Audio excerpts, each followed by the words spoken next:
सरकारी पन्ने पर तो खूब किया इकरार कि दिलाएगी हर व्यवस्था हमारी सरकार, लेकिन झूठे निकले सारे वादे कुछ इस तरह जैसे सगाई की रस्म करके किया हो शादी से इनकार। ये सुनकर आपको हंसी तो जरूर आ रही होगी, लेकिन उत्तर प्रदेश सरकार के वादे और दावे भी कुछ इसी तरह हैं।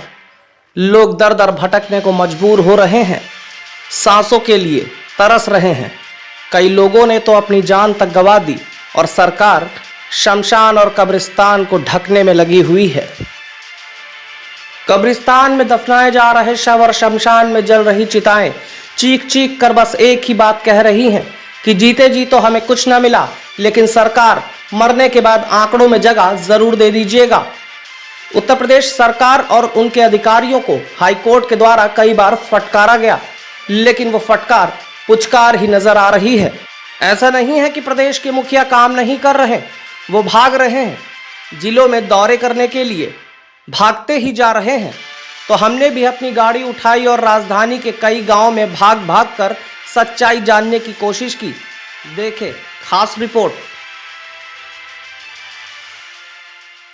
मेरा नाम है सुधाकर। सुधाकर जी, ये बताइए कि गांव में कोरोना के क्या स्थिति है आपके? क्या मरीज पाए गए हैं? क्या लोग बीमार हुए हैं हाल ही में? लोग भैया मरे तो कई लोग हैं कोरोना से। अब समझ लो चाहे कोई और बीमारी हो, लेकिन बहुत ज़्यादा समस्या हो गई थी गांव में। लेकिन यहाँ पे किसी ने आज तक ना टेस्टिंग ना कुछ, ना सैनिटाइज़र, कुछ नहीं, गांव में कुछ नहीं हुआ। पता चल रहा आस पड़ोस के कुछ गांव में हुआ भी है।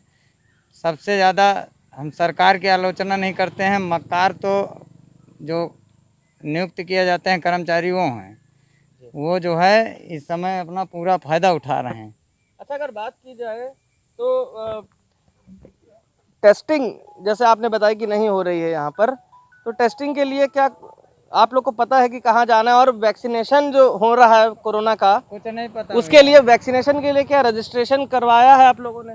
नहीं, कुछ नहीं, ना यहाँ कोई रजिस्ट्रेशन है ना कुछ है, कोई कार्रवाई नहीं है रजिस्ट्रेशन के लिए। कोई ना तो कोई गांव में अधिकारी आया है, मेडिकल टीम कोई आई? नहीं कोई मेडिकल टीम नहीं। ऐसा नहीं है कि हम वहीं से वापस लौट गए, हम और अंदर गांव में पहुंचे, जहां हमने लोगों से बात की और देखा कि किस तरीके से नीम की पत्तियों को चबाकर लोग दवाओं की कमी को पूरा कर रहे हैं। इन मासूमों को क्या पता कि तीसरी लहर इनके लिए कितनी खतरनाक बताई जा रही है, लेकिन सरकार तो सब जानती है। तो भी पहली और दूसरी लहर में वो क्या कर पाई? हमने और भी लोगों से बात किया और यह जानने की कोशिश की कि आखिर उन्हें कोरोना और उसके बचाव के बारे में कितना पता है। और यह भी हमने सच्चाई जाना कि सरकार जिस तरीके से आरआरटी टीम को बनाकर उसके काम की वजह से अपनी पीठ ठोक रही है, उसमें कितनी सच्चाई है, जरा आप भी सुनिए। क्या नाम है आपका? सूरजमती। सूरजमती जी, ये बताइए कि गांव में क्या स्थिति है कोरोना की? गांव तक कोरोना पहुंच गया है, ठीक है, हम देख रहे हैं आप लोग मास्क भी नहीं लगाए हैं ज़्यादातर यहाँ पर कोई लोग।